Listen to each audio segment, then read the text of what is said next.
All right, David, welcome back. Not on the golf course this time, Yeah. unfortunately, but we're here for another episode. Episode 8, I'm pretty I sure. think so. Sweet. It's chapters 7 and 8 of Failure of Nerve. Get right into it, like something that we found interesting.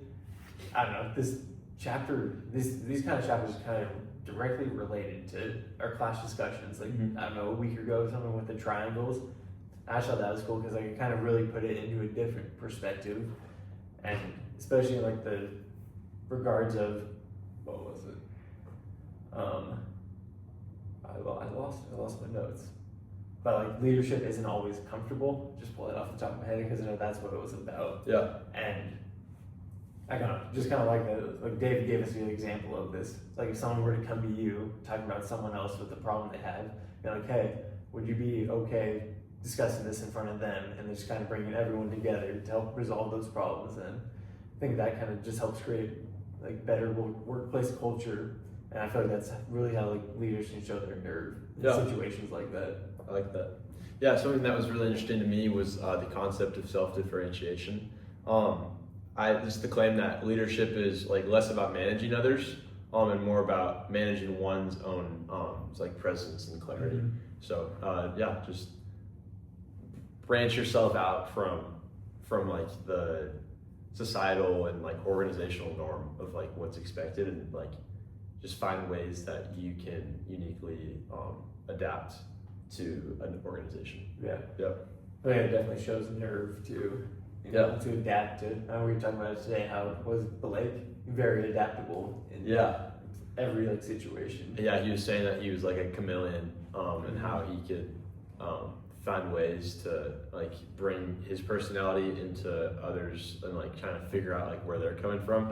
And then he would talk about how like sometimes that was not the best for him because like he saw the flaws in others. Like when you act like you're someone else, and you can see what's actually wrong with an organization, but it also helps to connect and bring influence. So. Yeah, for sure.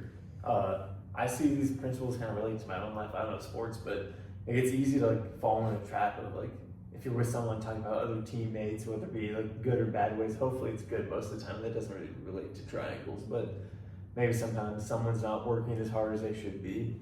It's like, instead of talking to someone else about it, like kind of try to flip the switch, be like, okay, instead of talking to me about it, go talk to them, maybe call them out, but maybe in a better way instead of just like telling them they don't work hard. Yeah. Just trying to hear their side and just, I don't know, seeing why they're maybe not putting all the work in, and then maybe after that conversation, they'll start doing the work they need to do, maybe a little extra, and kind of just resolve the conflict without just keeping them on the side, doing less than they should be. Yeah, just more about the triangles.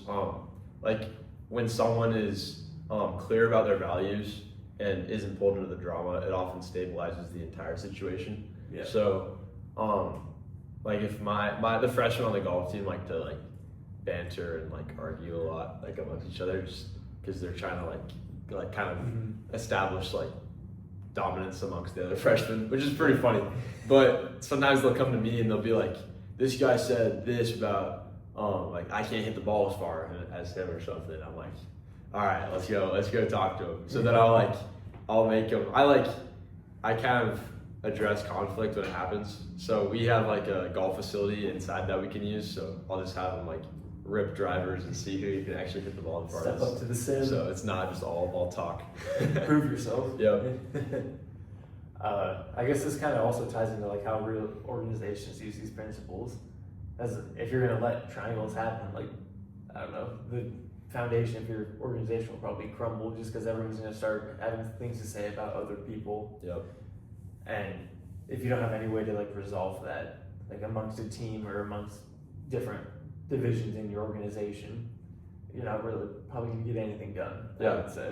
And this definitely ties in like this decision making for sure. Like you should make decisions based off of like personal conviction instead of like others like coming to you and like putting pressure on like what your decision should be. Yeah. So I didn't have a whole lot about that other than like just avoid being drawn into like just conflict patterns. Yeah, I feel like this can tie into like chapter 8 too, because let's say you build a workplace on like in a situation where anyone can be like honest with everyone instead of like creating triangles. Like you're gonna get rid of kind of that like sabotage principle or like crisis where people are gonna start not liking each other, but they can solve their problems amongst themselves and just create a more healthy work environment instead of a toxic one. I like that. Yeah, is there anything that you disagree with specifically in this? I'd say, as in chapter 8, it kind of is a lot about like crisis and sabotage, saying how it's always a good thing. I can see why Friedman would say it's a good thing. Like maybe it shows like, oh, you're moving up, and like I don't know, people are want to like try to push back against you, try to like make you fall. But I don't know, I feel like sabotage probably isn't always a good thing. I feel like that's kind of an extreme. Yeah. And a lot of times extremes aren't always the way to go about things. Yeah. He did mention empathy a lot in this chapter as well. Yeah. I know that we kind of talked about this when we were on the golf course, but like empathy should be used like for sure. It should for surely be used in the workplace. Mm-hmm. But I think Friedman was talking about how if you have too much of it, then it can like make you less of a what's the word I'm looking for? Less of like a admired leader maybe, because if people feel like you can't like make decisions on your own. But empathy is crucial to like human success and individual success within the workplace, because it makes you feel like you are human, like when people can try to relate to you and empathize with you. So I mean, it's hard because I don't fully disagree with it, because if you're just all the time like kumbaya, like let me just make you feel good, then it's hard to build credibility when you're just like, it gets hard to turn the switch on from like kumbaya to all right, let's start doing things, compared to like, all right, let's start doing things, and then you can like tone it down from there. So I remember Todd Friends, we talked about this in his operations class, how he tries to come off as like a hard ass, like I'm quoting him, so and then he'll tone it down from there, which I like Todd a lot. He's a great guy. But yeah, I would just say it's hard because you have to be empathetic, but there's levels to it for sure. So yeah. Cool. Yeah. Does that sound about right? I think we're good here. Sweet. All right, takeaways from this reading.